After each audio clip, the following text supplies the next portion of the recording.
தமிழ்நாட்டில் மீண்டும் திமுக ஆட்சிதான் அமையும் என முதலமைச்சர் மு.க.ஸ்டாலின் உறுதி. தமிழ்நாட்டு மக்கள் மீது நம்பிக்கை உள்ளதால் மீண்டும் வெல்வோம் எனவும் பேச்சு. அடுத்த 5 ஆண்டுகளுக்கும் திராவிட மாடல் ஆட்சி தான் தொடரணும்னு தமிழ்நாட்டு மக்கள் முடிவு பண்ணிட்டாங்க. எனக்கு என்னை விட தமிழ்நாட்டு மக்கள் மேலே கூடுதலான நம்பிக்கை இருக்கு. உறுதியாக சொல்கிறேன், நாங்கள் தான் மீண்டும் வருவோம்.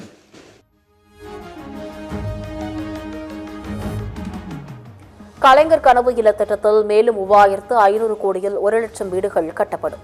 புதிதாக 1088 கோடியில் 2800 கிலோமீட்டர் கிராம சாலைகள் மேம்படுத்தப்படும் என புதிய அறிவிப்புகளை வெளியிட்ட முதலமைச்சர் மு.க.ஸ்டாலின்.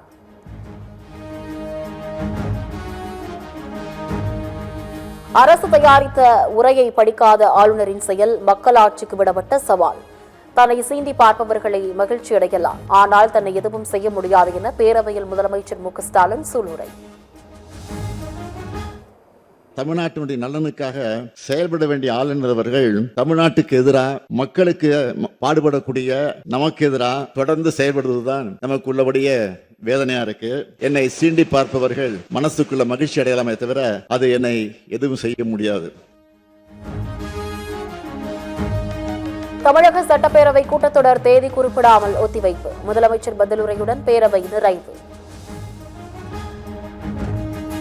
பொதுப்பணித்துறை அமைச்சரவையின் தீர்மானம் பேரவையின் முடிவுக்கு விடப்படுகிறது. ஏற்போர் ஆம் என்க, மறுப்போர் இல்லை என்க. மறுப்போரே இல்லை என்று கருதுகிறேன். மறுப்போரே இல்லை. தீர்மானம் ஒருமனதாக நிறைவேறியது. பேரவை மீண்டும் கூடும் நாள் குறிப்பிடப்படாமல் ஒத்திவைக்கப்படுகிறது. வணக்கம். சென்னை சட்டப்பேரவையில் ஓ பன்னீர்செல்வத்துடன் அமைச்சர் சேகர் பாபு சந்திப்பு. சட்டமன்ற தேர்தலில் கூட்டணி நிலைப்பாடு குறித்து இருவரும் சுமார் 15 நிமிடங்கள் பேச்சு. மாநிலங்களவை எம்பி தர்மர் இன்று மாலை அதிமுக பொதுச் செயலாளர் எடப்பாடி பழனிசாமியை சந்தித்து அக்கட்சியில் இணையப் போவதாக தகவல். மனோஜ் பாண்டியன் வைத்திலிங்கத்தை தொடர்ந்து விலகும் ஓ பன்னீர்செல்வம் ஆதரவாளர் தர்மர்.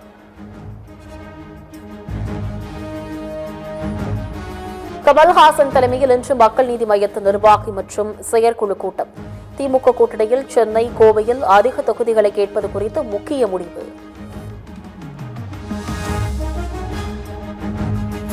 என்டிஏ கூட்டணிக்கு வராத கட்சிகளுக்கு மிரட்டலா? கூட்டணிக்கு வர யாரும் யாரையும் மிரட்ட முடியாது என பிரேமலதா விஜயகாந்த் பேட்டி.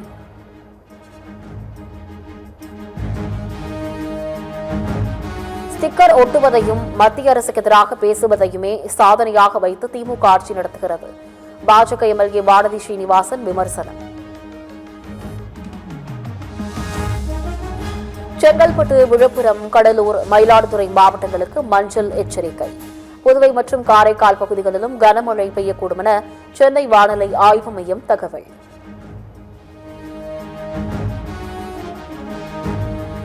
செங்கல்பட்டு, திருவண்ணாமலை, கள்ளக்குறிச்சி, விழுப்புரம், கடலூர் மாவட்டங்களில் நாளை கனமழைக்கு வாய்ப்பு.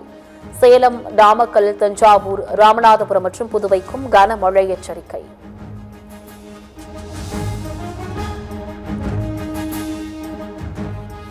கர்நாடக மாநிலம் தாவணகேரையில் நிறுத்தப்பட்டிருந்த பைக் மீது கார் மோதி விபத்து. பைக் மீது கார் மோதும் அதிர்ச்சி சிசிடிவி காட்சி.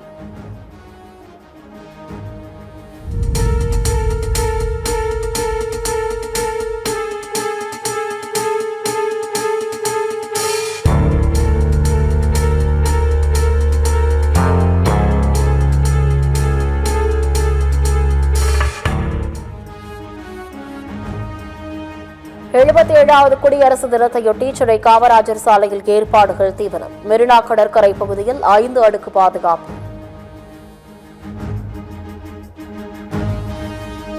குடியரசு தினத்தை முன்னிட்டு திருச்சி ரயில்வே நிலையத்தில் உச்சக்கட்ட பாதுகாப்பு. மோப்பநாய், வெடிகுண்டு நிபுணர்களின் தீவிர சோதனைக்கு பிறகே பயணிகள் உள்ளே செல்ல அனுமதி.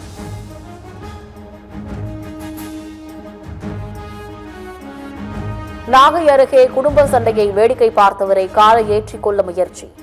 மாமியாருடன் சண்டையில் ஈடுபட்ட மருமகன் வெறிச்செயல்.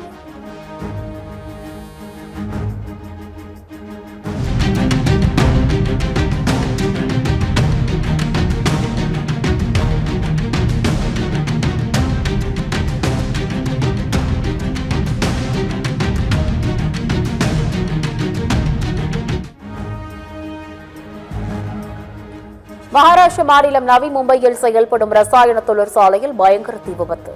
கரும்புகை வாகை நோக்கி எழும் நிலையில் தீயை கட்டுப்படுத்தும் பணியில் தீயணைப்பு வீரர்கள் தீவிரம்.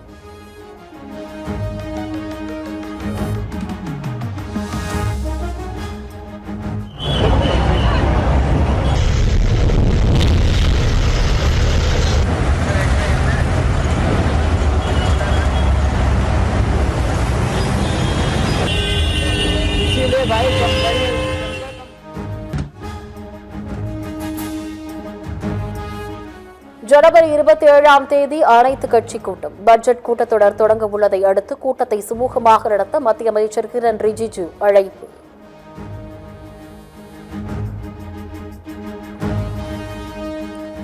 அமெரிக்கா ஈரான் மோதல் போக்கால் மத்திய கிழக்கு நாடுகளில் பதற்றமான சூழல்.